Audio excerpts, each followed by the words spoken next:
My name is Dale Silver, and my relationship to the firm is that my husband was a client of Adam Leitman Bailey after 9/11 when he took on his case pro bono and basically saved him. It was mostly my husband working. I do remember seeing Adam in the store. I do remember very clearly what my husband was going through, how much pain and anguish he was in, and what a godsend to Adam was, and what a blessing he was, and how much that meant to my husband. Yeah, it was a beautiful store. It was a happy place. People loved coming in and getting their candy and ice cream, and there was nothing quite like it downtown Manhattan for all those years, and it was a big part of my life also. And my kids, they kind of grew up in the store.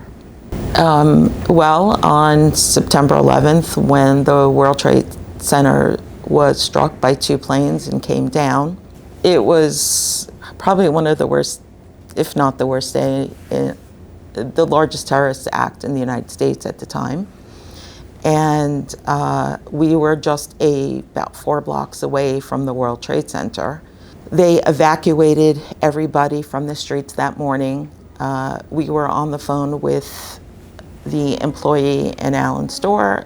I could hear in the background the police running up and down the street saying, "Evacuate, evacuate, evacuate," and my husband telling him, "Take some quarters in case you have to make a phone call." There were phones back, payphones at the time, and take water with you. It was just get out, run for your life, get out of lower Manhattan. And that was it. It was closed off for several weeks thereafter. My husband started coming to Manhattan to volunteer. He joined the organization, The Ground Up, which worked to help business owners in the area that had destruction or were closed or both. And there he was volunteering and tried to help people and tried to help with the Red Cross volunteering. And he would go to the Ground Up meetings. When 9/11 occurred, my husband wasn't able to get into the store because he was south of Canal Street.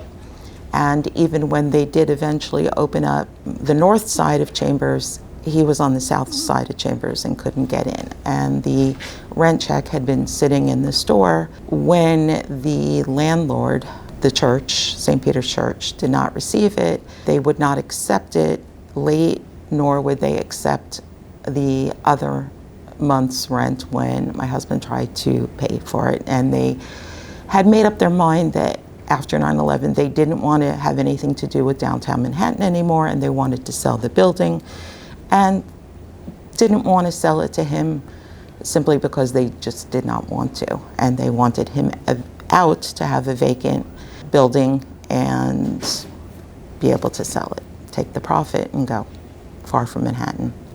They were not the friendliest of landlords all along.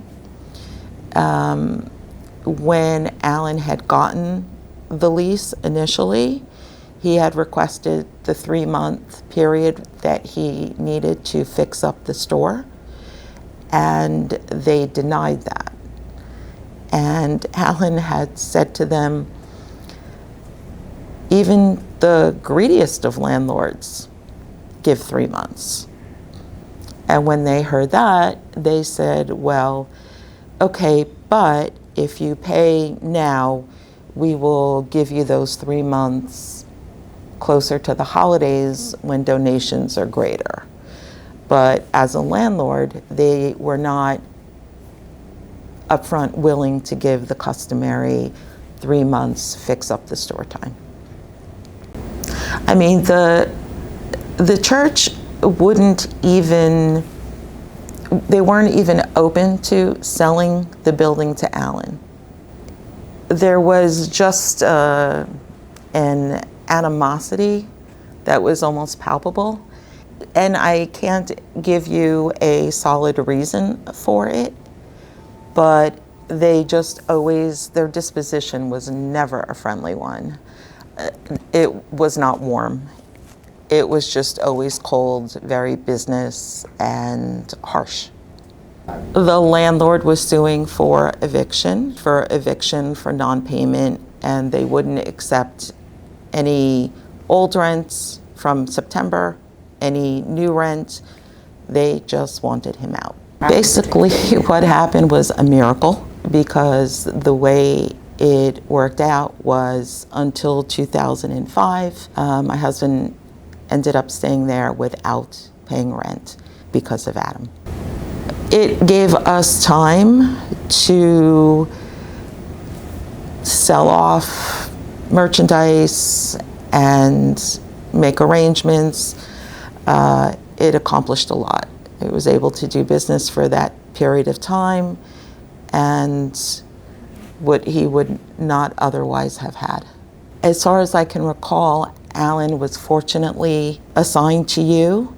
I just do remember him telling me that he had a pro bono lawyer. I remember seeing you on Dateline on TV, and when I saw that, I said, okay, this is going to be good.